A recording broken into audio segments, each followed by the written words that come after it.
하이델베르그의 요리문답 35주차 문답 함께 살펴보도록 하겠습니다. 먼저 질문 함께 읽어보겠습니다.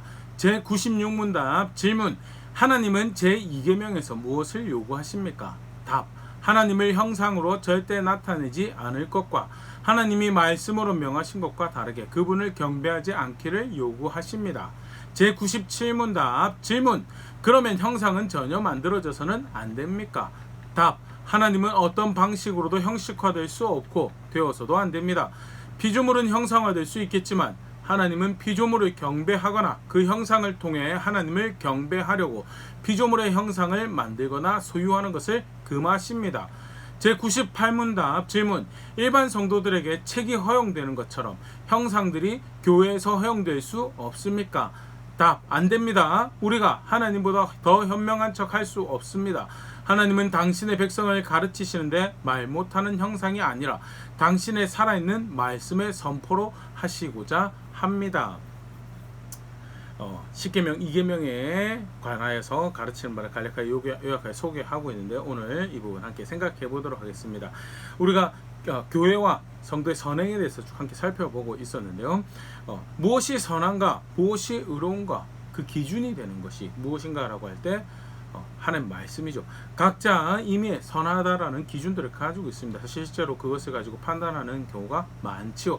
그러나 신앙으로서 하나님 앞에서 감사의 고백으로, 또 은혜를 기억하는 감격하는 고백으로, 또 하나님이 주가 되시고 또 구원이 되신 것을 인정하는 신앙의 고백으로 선을 행하고 의를 행한다라고 할 때는요, 철저하게 그 기준이 하나님이시죠. 그리고 그 기준의 가장 기본적인 메시지라고 할 수 있는 10계명, 지난 시간 첫 계명 살펴봤었는데요.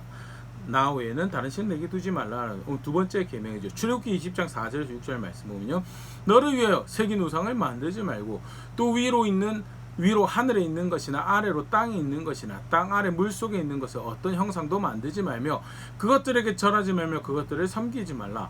나 내 하나님 여호와는 질투하는 하나님인즉 나를 미워하는 자의 죄를 갚되 아버지로부터 아들에게로 3, 4대까지 이르게 하거니와 나를 사랑하고 내 계명을 지키는 자에게는 1000대까지 은혜를 베푸느니라. 쉽게 말해 우상을 만들지 말라라는 말씀인데요. 간단하게 좀 생각을 해보면, 먼저 우리 문답에서도 봤지만요, 무조건 단순히 어떤 형상도 만들지 말라라는 말씀은 아니다. 때때로 이 말씀 우상을 만들지 말라는, 만드는 모든 형상을 다 우상으로 이해하는 경우가 있는데요, 절대 그거는 아니다. 성경에서도 하나님이 어떤 형상을 만들어라고 하시는 부분들을 발견할 수 있는데, 간단하게 보면 먼저 언약궤 위에 천사의 형상을, 그룹이죠, 천사의 형상을 만들게 하시죠. 출애굽기 25장 18절 19절 금으로 그룹 둘을 속죄소 두 끝에 쳐서 만들되 한 그룹은 이 끝에 또 한 그룹은 저 끝에 곧 속죄소 두 끝에 속죄소와 한 덩이로 연결할지면서 언약궤의 그 커브 뚜껑이죠. 뚜껑에 속죄소를 만들고 양쪽 끝에 천사 그룹을 만드는데 천사 형상을 만드는 거고요. 모든 형상을, 어떤 형상도 만들지 말라라는 명령으로 이 계명을 이해할 경우에 사실 이 형상을 만들라는 명령이 사실 오히려 상반되어지는 이해를 담아내고요. 분명한 것은 어떤 형상도 만들지 말라는 계명은 아니다라는.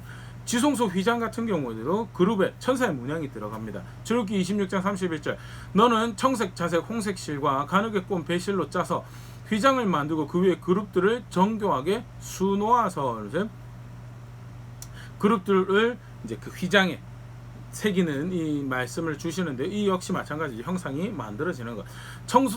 성소에 두는 촛대, 살구꽃 형상이 들어가는 것도.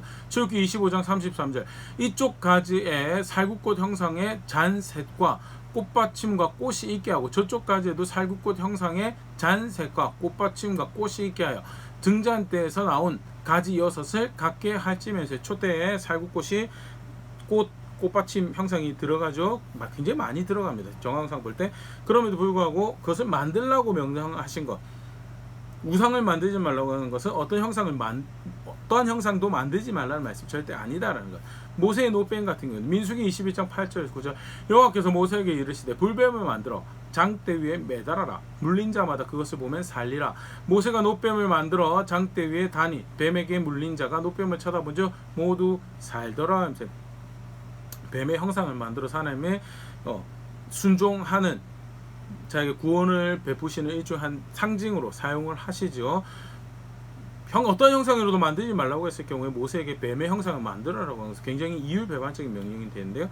모세도 그렇게 이해하지 않았고 하나님도 그런 의도로 주신 것이 아니었다는.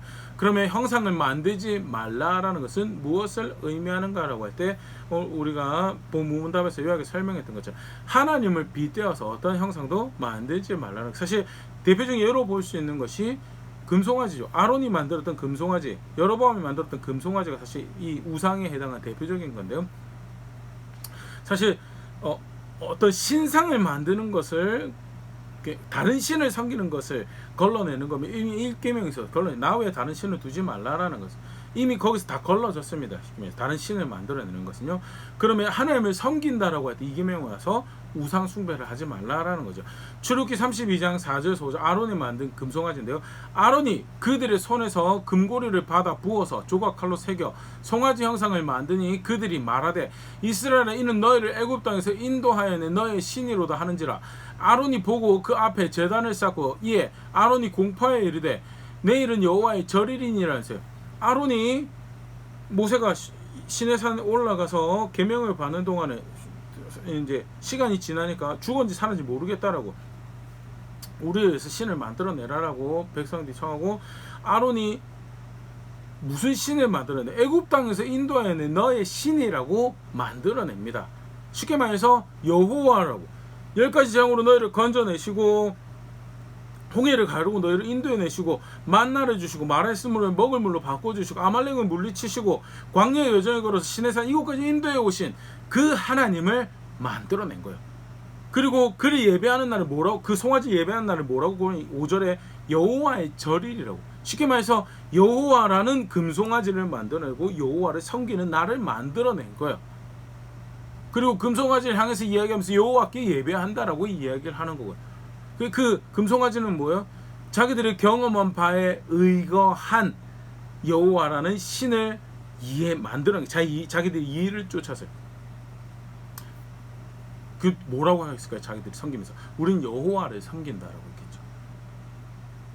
근데 그게 뭐냐? 그게 우상숭배. 열왕기상 12장 28절 이에 계획하고 두 금송아지를 만들고 무리에게 말하기를 너희가 다시는 예루살렘에 올라갈 것이 없도다. 이스라엘아 이는 너희를 애굽 땅에서 인도에 올린 너희의 신들이라 하고. 여로보암이 만들어내는 금송아지도 뭐예요? 너희를 애굽 땅에서 인도하여 올린 너희의 신이다 라고 만든 것이 여로보암의 금송아지고 아론의 금송아지, 여호와를 만들어낸 거예요.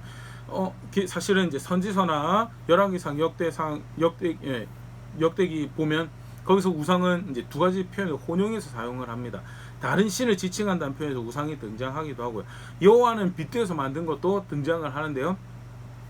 근데 2계명에서 우상을 의미하는 바는요.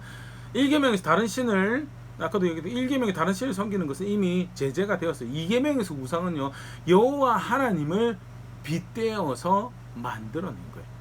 보이지 않는 하나님이죠. 보이지 않는 하나님이니까 그를 향한다라고 섬긴다라고 할 때 출애굽기 같은 경우에는 대표적으로 모세라는 일종의 중보자가 있었죠. 모세를 통해서 하나님을 향하고 모세를 통해서 하나님의 말씀을 전달받고 모세를 통해서 하나님의 인도를 따르고 했던 것이 백성들의 이 신앙의 모습이었어요. 근데 그 모세가 없어지고 나니까 여호와를 어떻게 향해야 될지 모르겠는 게 보이지 않는 신인데, 그러니까 우리에게 여호와를 섬길 신을 만들어 달라고 아론이 만드는 게 여호와였고요. 그게 문제죠. 출애굽기 20장 22절 24절 보면요. 여호와께서 모세에게 이르시되 너는 이스라엘 자손에 이같이 이르라. 내가 하늘로부터 너에게 말하는 것을 너희 스스로 보았으니. 보이지 않는 분이십니다. 하나님은. 그런데 무엇을 주셨는가? 하나님 말씀을 주셨어요. 23절 너희는 나를 비교해서 은으로나 금으로나 너희를 위해 신상을 만들지 말고, 경험을 토대로 해서 이스라엘 백성들 경험을 토대로 해서 여호와는 이런 분이실 거야. 힘찬 소 같은 송아지 같은 생명력 있는 그런 존재로서 강력한 어떤 신일 거야. 그게 사실은 이집트에서 경험들을 토대로 하여서 자기들이 이해한 여호와의 모습을 만들어낸 거죠. 강력하다, 힘이 있다, 능력이 있다. 그런 부분에서는 어쩌면 담아낼 수 있을지 모르겠습니다. 그러나 여호와는, 보이지 않는 여호와의 힘을 담아낼 수 있는 충분한 그릇이 되는 거 아니죠. 그게 무엇이 발생해요? 왜곡이 발생해요. 결국 뭐예요? 자기들이 예의를 쫓아 자기가 원하는 신을 섬기는 결과를 만들어내는 것이 결국 여호와는 빗대어서 뭔가를 만들어내는. 그래서 뭐예요? 하나님이 나를 비겨서 출애굽기 20장 23절 나를 비겨서 은으로나 금으로나 너희를 위해 신상을 만들지 말라는, 나를 이해한답시고 나를 향한다라고 합시고 은으로나 금으로나 독수리 만들어놓고 하나님이 이런 분이셨던 것 같아. 네. 절대 말씀을 주셨기 때문에 하나님을 어떻게 향할 수 있는가? 말씀을 통해서 하나님을 향할 수 있고요. 말씀대로 하는 것을 향해서 탈 수 있고. 그게 24절이죠. 내게 나를 향해서 토단을 쌓고 그 위에 너의 양과 소로 너의 번제와 화목제를 드려 내가 내 이름을 기념하게 하는 모든 곳에서 내게 임하여 복을 주리라. 하나님 향해서 어떻게 토단 쌓아요? 하나님은 어디 계신데? 동서남북 다 계신 분이시기도 하시고. 하나님 어떻게 하나님 향할 수 있는가? 유일한 방법이 내가 하늘로부터 너에게 말하는 것을 너희 스스로 보았다라고 말씀을 주시는 것. 말씀 따라서 하나님 알고 말씀 따라서 하나님 섬겨. 우상을 만들지 말라는 아주 대표적인 의미가 뭐냐? 니들 마음대로 하나님 섬기세요. 나 외엔 다른 신 두지 말라 일계명 주셨죠. 하나님 향합니다. 그런데 그 하나님 향한다라고 할 때 어떻게 하는가? 말씀 따라서 하나님 향하고 말씀 따라서 하나님 섬기고 철저하게 말씀 따라서 하는 거다라. 그것을 강조하는 것이 이계명의 내용이죠. 때때로 우리가 스스로 속입니다. 저는 선한 의도를 가지고 있었습니다. 하나님 향하는, 하나님 사랑하는, 누구보다도 하나님께서 영광 받으시는 것을 사모하는 선한 의도를 가지고 있었습니다. 성경은요 뭐라고 하냐? 선한 의도 충분하지 않다. 대표적인 경우가 다윗의 경우죠. 사무엘하 6장 3절에서 7절 그들이 하나님의 교회를 새 술에 싣고 산에 있는 아비나답의 집에서 나오는데 아비나답의 아들 우사와 아효가 그 새 수레를 모니라. 그들이 산에 있는 아비나답의 집에서 하나님의 교회를 싣고 나올 때 아효는 궤 앞에서 가고 다윗과 이스라엘 온 족속은 잣나무로 만든 여러 가지 악기와 수금과 비파와 소고와 양금과 제금으로 여호와 앞에서 연주하더라. 그들이 나곤의 타작마당에 이르러선 소들이 뛰므로 우사가 손을 들어 하나님의 궤를 붙들었더니 여호와 하나님이 우사가 잘못함으로 말미암아 진노하사 그를 그곳에 치니 그가 거기 하나님 궤 곁에서 죽으니라 하죠. 베레스 우사라는 사건이죠. 다윗이 이제 소위 어느 정도 평정을 가지고 왔어요. 그래서 자기가 있는 예루살렘에 하나님 임재를 상징하는 언약궤를 갖다 놓고 싶어요. 하나님이 자기 삶에 자기 통치의 중심, 자기 나라의 중심에 있길 바라는 선한 의도가 있었죠. 정성도 드림, 선한 의도에 부합하는 정성도 수레도 준비하고 악기도 준비하고 그래서 성대하게 충분히 환영하는 선한 의도를 사모하는 마음을 표현하는 그 제스처를 취하면서 언약궤로 옮겨와요. 근데 하나님이 그 가운데 행하시는 일은 뭐냐? 소가 뛰어서 손을 언약궤를 붙들 수밖에 없는 일이 발생하고 그때 하나님께서 우사를 치는 것으로 지금 하고 있는 일이 불법하다라는 것을 나타내시죠. 다시 크게 상심합니다. 다시 오베데돔의 집으로 옮기는데 하나님 임재를 상징하는 언약궤가 있는 오베데돔 집이 복을 받더라라는 소문을 듣고 사실은 여호와 하나님이 그렇게 사모하는 것이 다윗의 열정이었죠. 무엇이 문제였는가라고 살펴보고 이제 들러매죠. 올드스쿨 옛 방식이죠. 그러나 그게 하나님 명하신 방식이고 어깨에 메고 짊어지고 걸음걸음 옮겨서 예루살렘으로 옮겨냅니다. 네. 정성을 들였어요. 정성을 들이지 않은 게 아니었어요. 의도도 들어가 있어요. 근데 뭐예요? 말씀하신 대로 하지 않은 거예요. 그거 하나님 뭐라고요? 불법하다라고요. 절대 속으면 안 됩니다. 선한 의도 가지고 충분하지 않다라는 것. 내 마음 모르냐라고 사랑관계 가운데는 우길 수 있어요. 근데 하나님 앞에서는 내 마음 모르십니까? 라고 우겨가지고 될 게 절대 아니다라고. 스스로 정직하게 하라죠. 예수님, 하나님 아들 예수님 와서 죽으실 만큼 나는 충분해. 내 의도도 충분히 선하지 않고 내 열정도 충분히 선하지 않고 오직 무엇만 선하냐? 하나님 말씀만 선하고 하나님 섬긴다라고 할 때 무엇이 선한 방법이고 무엇이 바른 방법이 될 수 있는가? 저는 열정을 선한 의도로 열정을 가지고 있습니다. 절대. 사실은 궁극적으로 뭐예요? 자기 만족으로 갈 수 있는 여지가 정말 크죠. 말씀대로 선한 의도 가지고 충분하지 않다라는 것. 그것이 자기 만족을 가지 않더라도 선한 의도 가지고는 충분하죠. 선한 의도를 실제로 가지고 있으면 어떻게 해야 되느냐? 선한 방법이 무엇인지 하나님 앞에 겸손히 묻는 것이 그게 실제로 선한 의도다라는. 두 번째, 또 말씀대로 하나님 섬긴다고 할 때 대표적으로 우리가 스스로 속일 수 있는 착각할 수 있는 것이 종교적 감흥이죠. 쉽게 말해서 은혜 받았다라는 겁니다. 뭔가 느껴졌다라는 겁니다. 감동이 있었다라는 겁니다.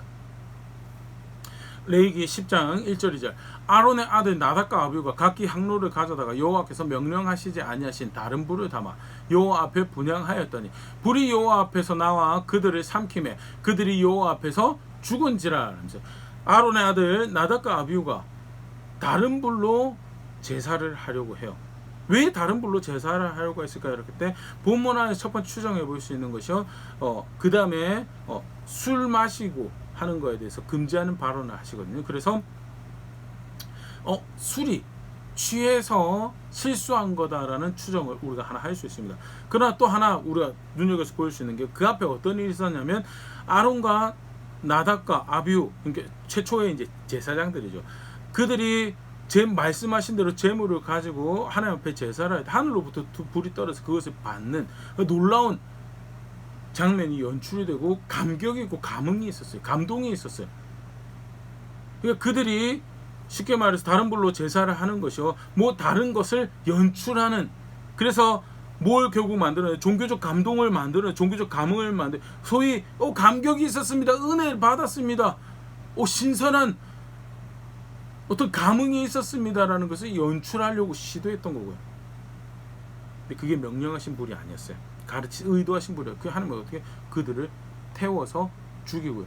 그리고 그 아버지로 그 일에 대해 슬퍼하지 못하도록 하는 것이 그 다음 장면에 하나님께서 명령하시는 종교적 감동 받았으면, 은혜 받았으면 다 될 것처럼 선한 것 같죠. 의로운 것 같죠. 바른 것 같죠. 하나님께서 받으신 것 같죠. 크게 착각하는 감동 없어도 하나님을 섬기는 거죠. 말씀 따라서 감과 감동이 철저하게 사실은 자기 주관적인 거예요.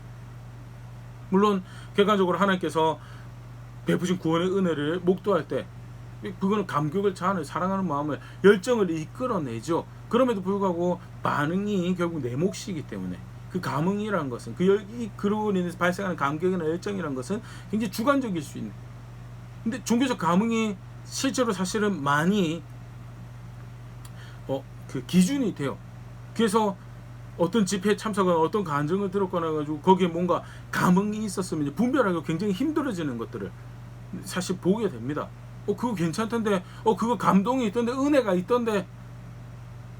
유사 신앙에 관련한 어떻게 보면 왜곡된 이해를 담아내는 종교적인 영향들, 종교적인 영화들, 매체들, 그런 거 사실 더 우려가 많이 되죠. 왜?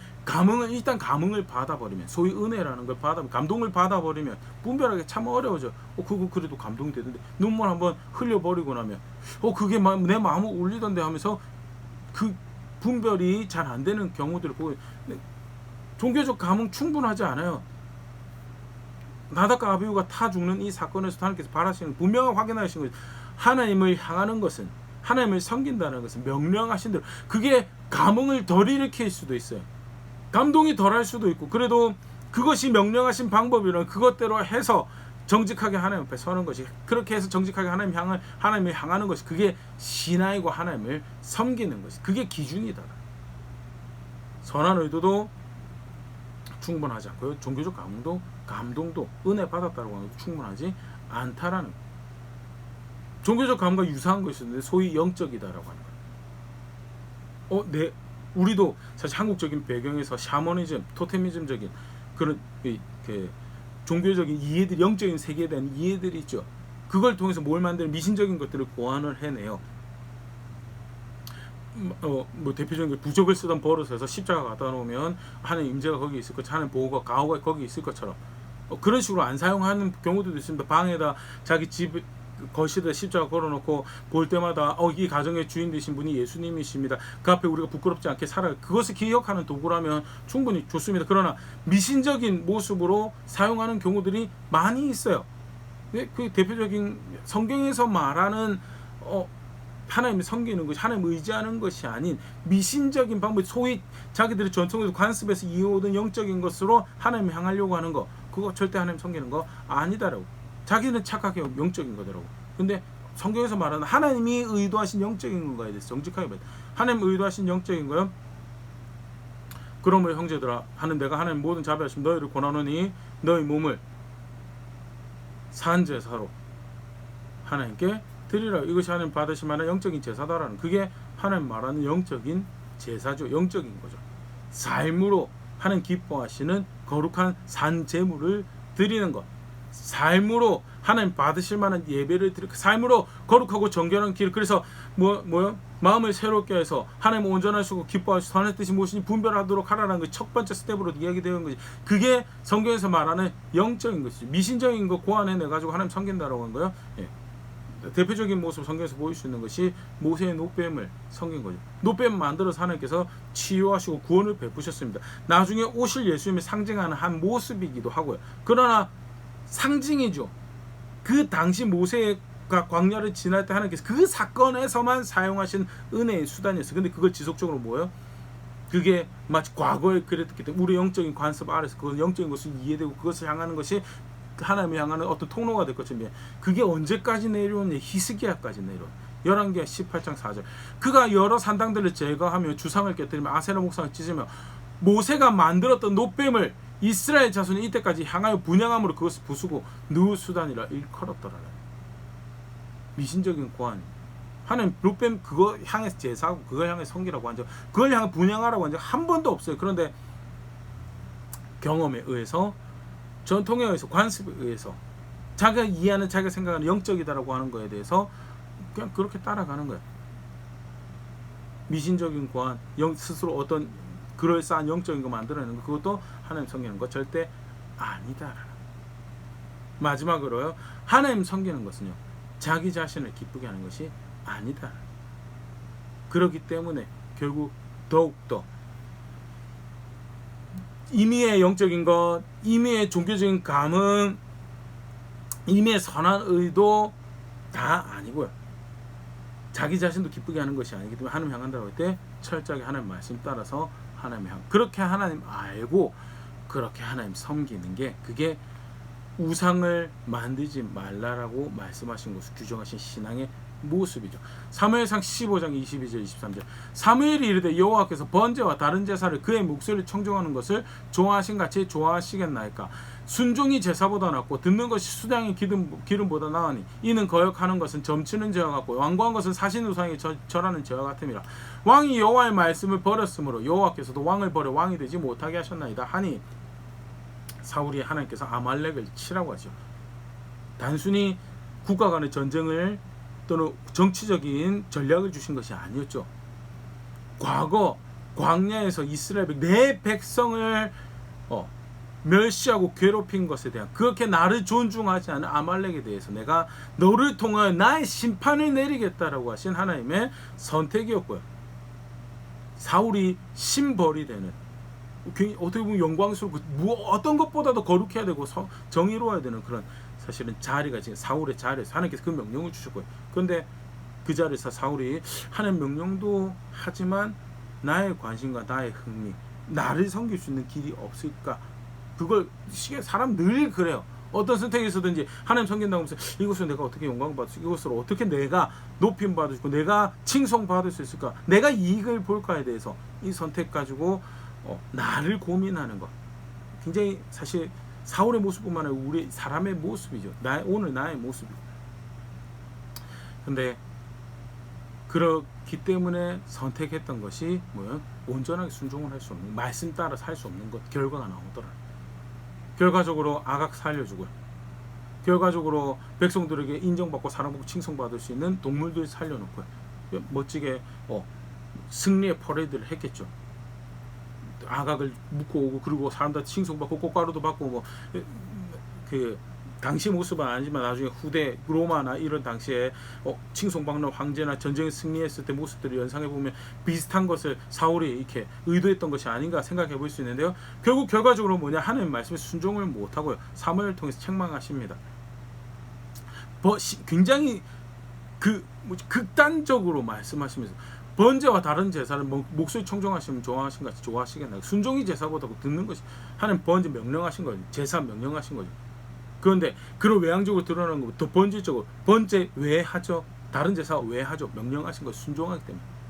안식일 왜 지키죠? 명령하신 거 순종하기. 시키면 왜 중요하죠? 명령하신 거 순종하기를 하여야 보니까 말씀하신 것을 따르다 보니까 시키면 중요한 거죠. 천천에 기름과 만만에 양떼를 갖다 드리는 것보다 인신공양을 드리는 것보다도 선한 것을 보였으니까 그것 따라 살아가는, 그게 여호와께서 기뻐하시고 받으시는 고백이고 제사고 섬김이다라는 거. 후대 선지자를 통해서 확인한 사울이 거역하는 것, 점치는 것, 완고한 사신우상에게 절하는 죄와 같다라고. 말씀 버리는 거요, 하나님 버리는 거 똑같다라고. 하나님 아는 것에서도 철저히 말씀 기준이고, 하나님 섬긴다고 해도 말씀, 그게 우상 숭배하지 말라는 것으로 규정하시는 신앙의 모습이다라는 것. 간단하게 다시 하이데베르크 요리문답 35주차 문답까지 함께 살펴봤는데요. 내 신앙은 어떻게 고백되어지고 나는 어떻게 하나님 향하고 있는가, 오늘 문답 가지고 다시 한번 점검해 볼 수 있으면 좋을 것 같고요. 하나님이 사랑하셔서 하늘의 주인이시 그 광대하신 감히 사람의 연수로는 헤아릴 수 없는 영원하신 하나님을 알 수 있는 놀라운 특권을 하나님 말씀으로 계시로 주셨어요. 그리고 그것이 기록되어서 우리의 손에 들어와 있고, 이것만 굉장히 놀라운 은혜죠. 애써 경험 쫓아가요. 애써 자기 이해 쫓아가요. 자기 관습 쫓아가요. 그럼 그 은혜를 얼마나 멸시하고 하나님 우리 마지막에 봤죠. 하나님 말씀을 하나님이 당신을 버리실 것이더라. 실제로 그렇게 말씀을 기준을, 그걸 의로 생각하고 기준으로 생각하고 그거 어떻게 해서는 그것대로 한 걸음 한 걸음 걸어보려고 그런 수고와 배움을 그 앞에 겸손하게 머무는 것들 실제로 삶에서 고백해내고 있는지, 선택해내고 있는지 다시 한번 돌아볼 수 있으면 좋을 것 같고요. 규정하시는 신앙이 분명히 있다라는 것 매 시간 확인하고 있지만요, 아무렇게나 섬길 수 있는 하나님이 아닙니다. 구원하시는 은혜를 안다면, 더욱더 겸손할 수밖에 없는 그 사실을 안다면, 자격 없는 자에게 베푸신 놀라운 사랑과 자비를 안다면 더욱더 겸손하게 무릎 꿇고 머리를 조아리며 귀를 기울여서 그가 기뻐하신 것을 선택해가는, 그게 신앙이다라는 것. 실제로 그렇게 걸음걸음 살아내는 자리에서 우리가 그의 교회고 그의 백성이다라는 것을 고백하는 자리는 우리가 그런 교회가 될 수 있으면 좋을 것 같습니다.